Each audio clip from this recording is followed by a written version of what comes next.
So we've been on a panel discussing the need for leaders to understand technology and understand indeed technologists. An important part of what was discussed was how senior leaders need to understand essentially what motivates what's important to a technologist in their organization, a technical specialist, and conversely the need for technologists within an organization to understand their leaders and what they want.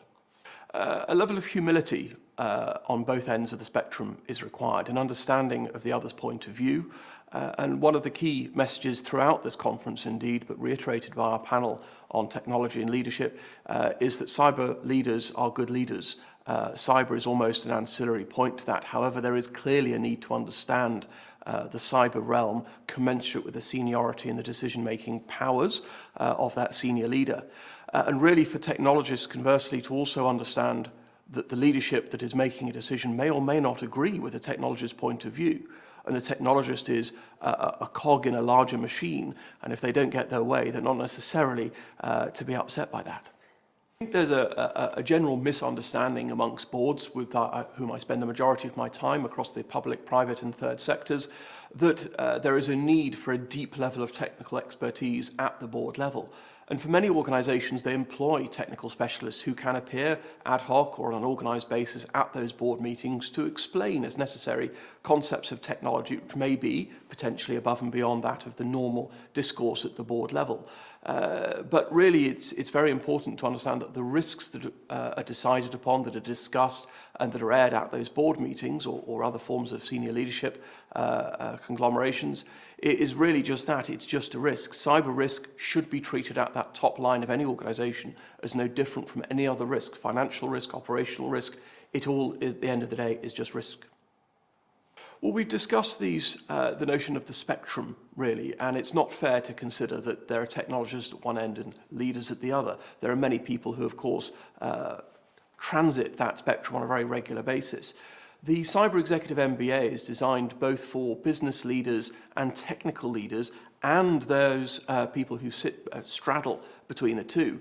I've made a career over the last 25 years of translating between the two communities, and I see the Cyber Executive MBA as eroding my marketability as a translator between those two communities, because essentially that's one of the core aims of the Cyber Executive MBA, is to help technologists understand business administration and to help senior business leaders understand how technology fits within their firmament of actions and activities that they do.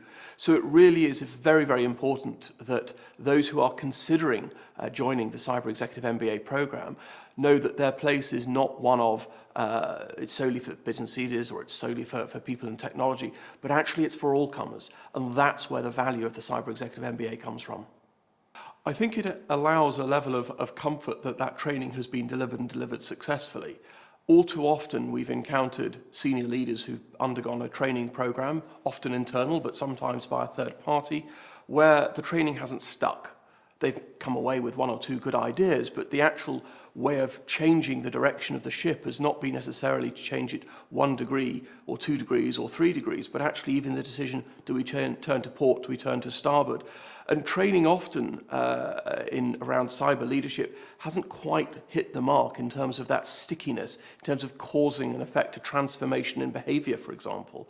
The Cyber Executive MBA seeks to improve upon that and help senior leaders in business, in other organisations around the world, understand that actually it's important to make that decision, to turn to port, to turn to starboard, and is 8 degrees enough? Is 16 degrees to port enough? A silly analogy, the key point being that really a lot of what we're talking about here is enabling people to make decisions in an informed capacity. There is certainly a shortfall in cyber leaders, hence the requirement for cyber leadership training.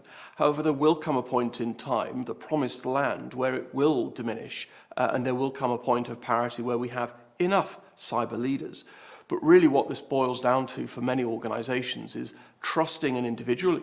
He or she or they could be a non-executive director, or of course it could be an executive director on the board, that person understands sufficient to perform their role. They don't need to be a technical expert. They don't need to be a deeply experienced cyber professional. What they do need to know is how to run an effective cyber team, which is a relatively now commoditized factor in many organizations. But as they receive reports, as they receive information from their team, how to then make the right decision on the basis of the information they've been given.